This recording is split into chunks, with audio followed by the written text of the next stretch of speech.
ሰላም ጤና ይስጥልን በያላችሁበት ሰላምታችን ይድረሳችሁ። ይህ ዛላ ቴሌቪዥን ነው። የዕለቱን የዛላ ዜናዎች ወደ እናንተ እናደርሳለን። እስከ መጨረሻው አብራችሁን ሁኑ።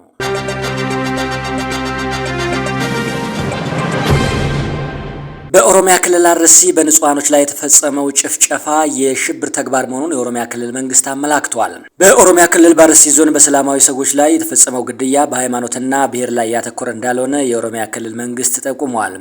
የብሔርም ሆነ የሃይማኖት መልክ የሚሰጠው ሳይሆን የሽብርተኛ ኃይሎች ድርጊት ስለሆነ በዚህ መልኩ ሁሉም ኢትዮጵያዊ ሊረዳውና ሊያግዘው ይገባል ሲሉ የኦሮሚያ ክልል ኮሚዩኒኬሽን ጉዳዮች ቢሮ ኃላፊ አቶ ኃይሉ አዱኛ ገልጸዋል። የኢትዮጵያ ኦርቶዶክስ ተዋሕዶ ቤተክርስቲያን ፓትርያርክ ብፁዕ ወቅዱስ አቡነ ማትያስ በቤተክርስቲያኗና በምዕመናኗ ላይ በአርሲ ምድር በተደጋጋሚ የሚስተዋለው ግፍና በደል ማብቂያው እስከ መቼ ነው የሚል መግለጫ በትናንትናው ዕለት ማውጣታቸው ይታወሳል።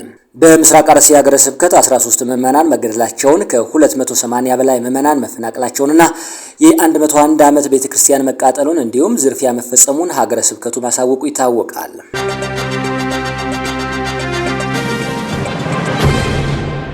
ኢትዮጵያ ከአይኤምኤፍ ተጨማሪ ብድር ልትወስድ መሆኑ ታውቋል። ኢትዮጵያና አይኤምኤፍ የ468 ሚሊዮን ዶላር ስምምነት ላይ ደርሰዋል። ዓለም አቀፉ የገንዘብ ድርጅት አይኤምኤፍ እና የኢትዮጵያ ባለስልጣናት በተራዘመው የብድር አቅርቦት ፕሮግራም 5ኛ ግምገማ ላይ በባለሙያዎች ደረጃ ስምምነት ላይ መድረሳቸውን አስታውቀዋል። ይህ ስምምነት በሚቀጥሉት ሳምንታት በድርጅቱ ስራ አስፈጻሚ ቦርድ ሙሉ በሙሉ ሲጸድቅ ኢትዮጵያ የ468 ሚሊዮን ዶላር ገደማ ተጨማሪ ፋይናንስ ድጋፍ እንድታገኝ ያደርጋታል ተብሏል። ይህም ሀገሪቱ በ4 ዓመታት ውስጥ ከምታገኘው የ3.4 ቢሊዮን ዶላር አጠቃላይ ድጋፍ ውስጥ እስካሁን የተለቀቀላትን የገንዘብ መጠን ወደ 2.65 ቢሊዮን ዶላር ከፍ የሚያደርገው ሲሆን የገንዘብ ስምምነት ላይ የደረሰው አይኤምኤፍ በርካታ ምክሮችን ለኢትዮጵያ ለግሷል። ድርጅቱ አያይዞም የዓለም አቀፍ የገበያ አለመረጋጋት ለወደፊቱ ስጋት ሊሆን ስለሚችል መንግስት ለሚፈጠሩ ተግዳሮቶች ተገቢውን ምላሽ ለመስጠት ዝግጁ መሆን እንዳለበት አሳስቧል። የተገኘውን ማክሮ ኢኮኖሚያዊ መረጋጋት ለማስቀጠልም መንግስት ጥብቅ የገንዘብ ፖሊሲን እንዲከተል፣ የውጭ ምንዛሬ ገበያውን ግልጽነትና አሰራር ይበልጥ እንዲያሻሽል እንዲሁም የሀገር ውስጥ ገቢ አሰባሰብን እንዲያጠናክር ምክረ ሀሳቡን አቅርበዋል።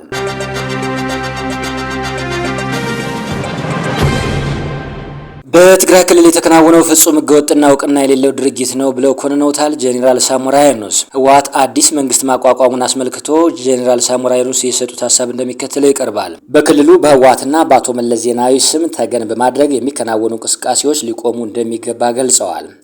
በትግራይ ክልል የተቋቋመውን ጊዜያዊ አስተዳደር አፍርሶ የራስ አስተዳደር አዋቀርኩ የሚለውን አካሄድ የተቃወሙት ጄኔራል ሳሞራ የኑስ ድርጊቱ ፍጹም ህገወጥና እውቅና የሌለው መሆኑን አስታውቀዋል።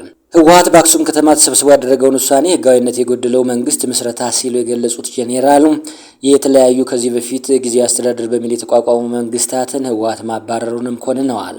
ጄኔራሉ አክለውም የክልሉ ፖለቲከኞች ዋና ዓላማ ስልጣን ብቻ መሆኑንና ይህንን ስልጣን የሚፈልጉት ደግሞ ከተጠያቂነት ለማምለጥ መሆኑን ጠቁመዋል። የፕሪቶሪያ የሰላም ስምምነት በተፈረመበት ወቅት የትግራይ ህዝብ ከፍተኛ ደስታውን መግለጹን ጠቅሰው በክልሉ ያሉት ፖለቲከኞች ግን ወደ ስልጣን ሽሚያ ማምራታቸውን ጄኔራሉ ጠቁመዋል።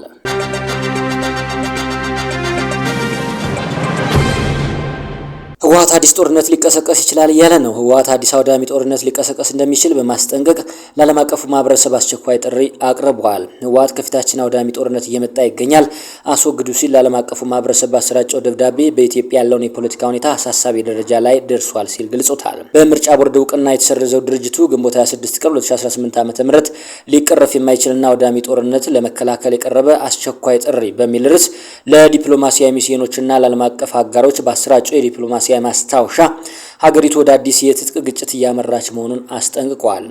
እንደ ህወሓት መግለጫ ከሆነ በአሁኑ ወቅት በሀገሪቱ የውይይትና የሰላም መንፈስ እየጠፋ በመምጣቱ በእርሱ ፋንታ የአንድ ወገን ውሳኔ ማስገደድና ወታደራዊ የኃይል እርምጃ ፖሊሲዎች እየነገሱ መጥተዋል ብሏል።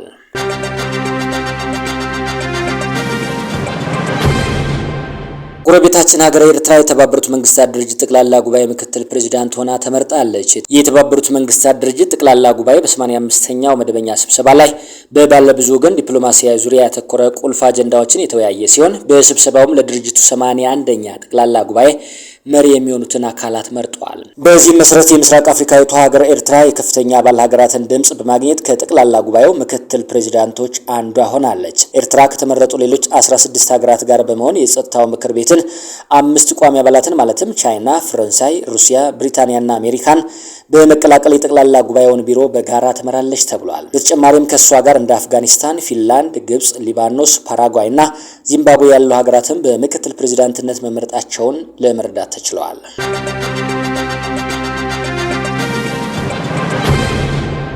የሀገራችን ፍርድ ቤት የሞት ፍርድ ውሳኔን አሳልፈዋል። ሊያገባ ጥቂት ቀናት በቀሩት ወጣት ላይ የቀድሞ ፍቅረኛን አገባ በሚል በቀል አሰቃቂ ግድያ የፈጸመው ጸጋዬ ታደሰን በሞት እንዲቀጣ የጌዲዮ ዞን ከፍተኛ ፍርድ ቤት የመጨረሻ ውሳኔውን አስተላልፈዋል። የዞኑ ፖሊስና አቃቤ ሕግ መምሪያዎች እንደገለጹት ወንጀሉ የተፈጸመው ሚያዝያ 14 ቀን 2018 ዓ.ም በገደብ ከተማ ነው ተብሏል። ተከሳሹ የአቢሲኒያ ባንክ ባልደረባ የነበረውን ወጣት ተመስገን ዳንኤልን ለመግደል የሞከረበት ሽጉጥ በመክሸፉ በስለት ደጋግሞ በመውጋት በአሰቃቂ ሁኔታ ሕይወቱ እንዲያልፍ አድርጎታል ነው የተባለው። ወንጀለኛው የሟች እጮኛ የቀድሞ ፍቅረኛ ሲሆን ድርጊቱንን በቂምና በቀል ተገፋፍቶ ለረጅም ጊዜ አቅዶበት እንደፈጸመው የአካባቢው ነዋሪዎችና ከፖሊስ የተገኘው መረጃ ያመለክታል። ተከሳሹ በበኩሉ ምንም አይነት የመከላከያ ምስክር ማቅረብ አልቻለም ተብሏል። ፍርድ ቤቱም በተከሳሽ ላይ የሞት ውሳኔ አሳልፎበታል።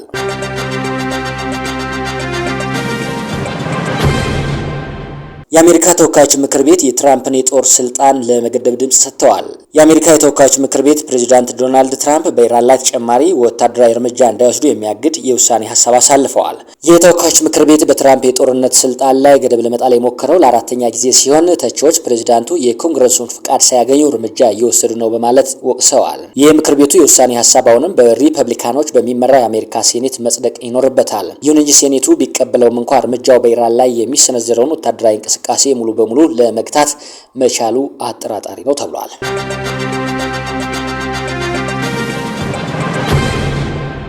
የአሜሪካው ፕሬዚዳንት ዶናልድ ትራምፕ እና የእስራኤሉ ጠቅላይ ሚኒስትር ቤንጃሚን ኔታንያሁ ኃይለ ቃል መነጋገራቸው ተሰምቷል። የቅርብ አጋርና ወዳጅ የሚባሉት ትራምፕ ኔታንያሁን የለየለት እብድና ክብረ ነክ ሲሉ ሰኞ ዕለት በነበራቸው የስልክ ልውውጥ መናገራቸው ተዘግቧል። ይህንን ስለማለከታቸው በጋዜጠኞች የተጠየቁት ዶናልድ ትራምፕ አዎ ብያለሁ ብለዋል። ዶናልድ ትራምፕ አክለውም አዎ ተቆጥቻለሁ አለለም፣ ያለማቋረጥ ከሊባኖስ ጋር እያካሄደ ያለውን ውጊያ ትንሽ አሳስቦ ነበር ሲሉ ተናግረዋል። ዶናልድ ትራምፕ ወዳጃቸውን የእስራኤልን ጠቅላይ ሚኒስትር ቢቢን በጣም ወደዋለሁ፣ ከእርሱ ጋርም ጥሩ ስራ ሰርቻለሁ ሲሉ አሞካሽተዋል። የአሜሪካው ፕሬዚዳንት የእስራኤልን ጠቅላይ ሚኒስትር ይህን አሉ ይባል እንጂ የእስራኤሉ ጠቅላይ ሚኒስትር ደግሞ ለአሜሪካው ፕሬዚዳንት ምን ምላሽ እንደሰጡ የተነገረ ነገር የለም።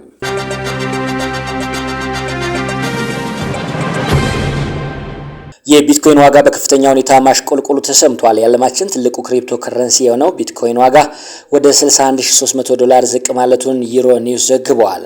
ይህም ካለፈው የካቲት ወር ወዲህ የታየው ዝቅተኛው የዋጋ መጠን ሲሆን እንደ አውሮፓውያን አቆጣጠር ከ2026 ለዲጂታል ገንዘቦች አስቸጋሪ ዓመት መሆኑን አመላካች ሆኗል ነው የተባለው። ይህ የዋጋ ውድቀት የተከሰተው ንብረቶቻቸውን ቢያንስ ለ155 ቀናት አቅበው በሚያቆዩ የረጅም ጊዜ ባለሀብቶች ሽያጭ ምክንያት እንደሆነ ተገልጿል። ባለሀብቶቹ በዚህ ሳምንት መጀመሪያ ቀናት ብቻ የ$2.4 ቢሊዮን ዋጋ ያለውን ቢትኮይን ሽጠዋል ተብሏል።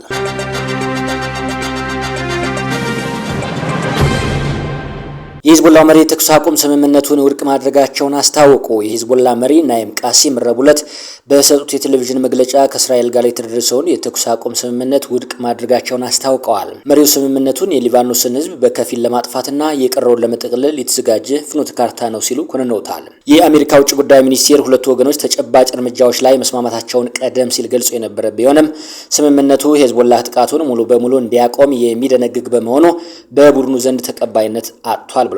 ይህንን ውሳኔ ተከትሎ ኢራን ከአሜሪካ ጋር የነበራትን የሰላም ንግግር ያቋረጠች ሲሆን የአሜሪካው ፕሬዚዳንት ዶናልድ ትራምፕ የእስራኤሉን ጠቅላይ ሚኒስትር ቤንያሚን ኔታንያሁን በስልክ በማነጋገር ጥቃቱ እንዲቆም አሳስበዋል ነው የተባለው። በደቡባዊ ቤይሩት የእስራኤል ጥቃት በመጠናከሩ በሺዎች የሚቆጠሩ ዜጎች መሰደዳቸውን ቀጥለዋል ብሏል መረጃው።